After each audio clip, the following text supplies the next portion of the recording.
Hello everyone, कैसे हैं आप सब। आई होप अच्छे होंगे।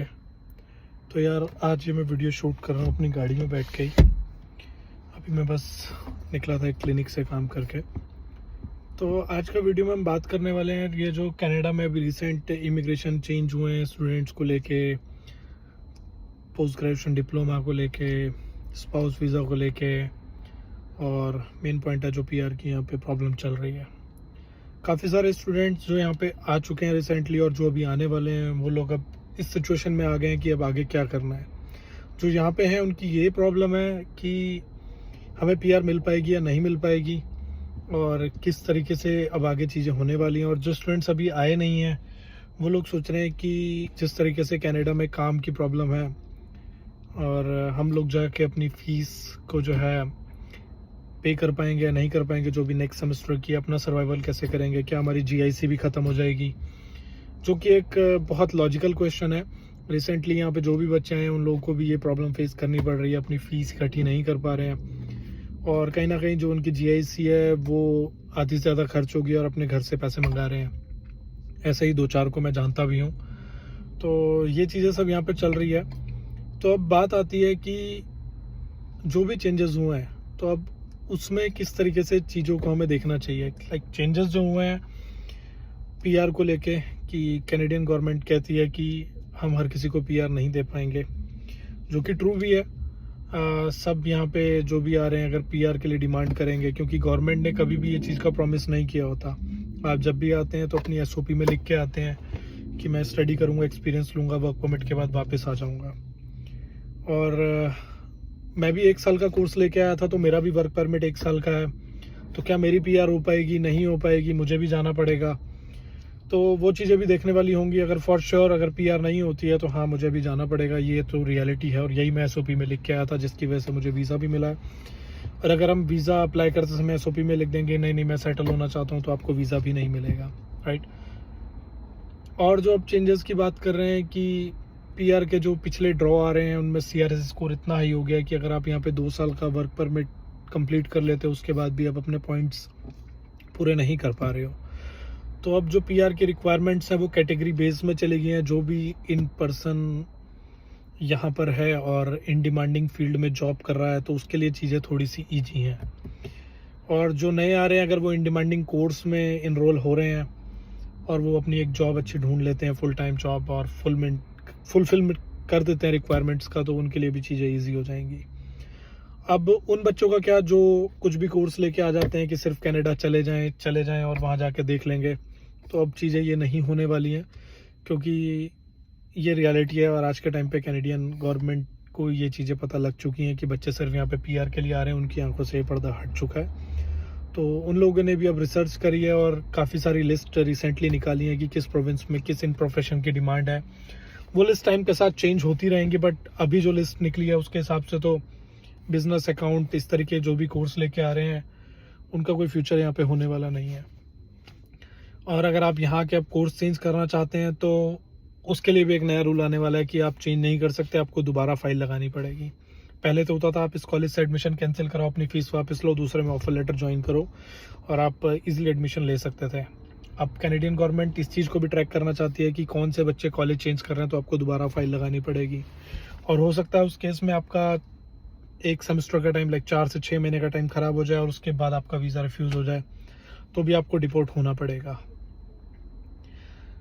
तो ये सारी सिचुएशन आ रही है। और अभी आ रहा था कि पीआर को लेके काफ़ी सारे बच्चों के वर्क परमिट एक्सपायर हो रहे हैं लेकिन पीआर नहीं हो पाए हैं क्योंकि वो इन डिमांड प्रोफेशन में नहीं है या सीआरएस स्कोर के अंदर नहीं आ रहे हैं। तो वो लोग अभी प्रोटेस्ट कर रहे हैं कि हमें वर्क परमिट एक्सटेंड करके दो, या जो भी है जिस तरीके से भी हम पीआर हो पाए। तो मार्क मिलर जो यहाँ के इमिग्रेशन मिनिस्टर हैं उनका भी एक स्टेटमेंट आया था कि it's not possible to give PR everybody. तो ये रियलिटी है। अब बच्चों की भी आंखें खुल चुकी हैं, क्या वो बच्चे वापस जाएंगे, नहीं जा पाएंगे, या उनको पीआर मिलेगी, तो ये देखने वाला टाइम होगा। और जॉब मार्केट की बात करूं तो अभी भी सिचुएशन कोई बहुत ज़्यादा अच्छी नहीं होगी। हालांकि इन लोगों ने काफ़ी सारे रूल्स चेंज करके बच्चे ना आए या कम आए उस चीज़ की कोशिश करी है, लेकिन अभी जो बच्चे यहाँ पहले से बैठे हैं वो बैकलॉग इतना है जॉब के लिए, वो लोग स्ट्रगल कर रहे हैं। लाइक मुझे ही अभी 1 साल होने को आ गया और इन फील्ड जॉब अभी भी मुझे नहीं मिली है। हालांकि मेरी क्लास में जो हम सेम प्रोफेशन में थे, फिजियोथेरेपिस्ट से इंडिया थे, 8 से 10 बच्चे थे, उसमें से 1 या 2 ही बच्चों को जॉब मिल पाई है। वो भी अपने इंटर्नशिप जहाँ पे कर रहे थे, वहाँ रिक्वायरमेंट्स थी तो उन लोगों ने हायर कर लिया। तो ये सिचुएशन है। और अगर आप लेबर मार्केट जॉब की बात करें तो उसमें भी चीज़ें बहुत टफ हैं। जहाँ पे मैं काम करता हूँ, आए दिन वहाँ रेज्यूमे आए होते हैं, लेकिन हायरिंग का कोई ऑप्शन नहीं है। और 2-3 बच्चे ऐसे हैं जो मेरे ही लाइक होम टाउन से बिलोंग करते हैं, तो उन्होंने अपनी फ़ीस अभी अपने पेरेंट्स से मंगाई है नेक्स्ट सेमेस्टर के लिए। तो आपको एक ऑफिशियल ब्रेक मिलता है कि आप फ़ीस इकट्ठी कर सकें उस टाइम पे, बट आप ऑफिशियल ब्रेक का क्या करेंगे जब आपके पास काम नहीं है फुल टाइम? पार्ट टाइम ही काम नहीं है तो फुल टाइम काम आप नहीं मिल पा रहा है, तो आप ऑफिशियल ब्रेक क्यों लेंगे? तो वो भी बेटर है कि आप लगातार अपना कोर्स ख़त्म करें, वर्क परमिट पे आएँ, क्योंकि काफ़ी सारी एजेंसीज़ में जब हम जाते हैं यहाँ पे तो वो स्टूडेंट्स को हायर करने से मना कर देती हैं। वो कहते हैं कि या तो आपके पास फुल टाइम वर्क परमिट होगा तो हम आपको हायर कर सकते हैं। तो ये सिचुएशन जो है अभी राइट नाउ कनाडा में चल रही है। अगर आप लोग भी आ रहे हैं या आने का प्लान कर रहे हैं तो बेटर है कि आप थोड़ा सा गूगल करिए। हो सकता है कि मैं चीज़ें आपको लग रहा है गलत बोल रहा हूँ, सही नहीं बोल रहा हूँ या नेगेटिविटी की बात कर रहा हूँ, बट जो चीज़ ट्रू है।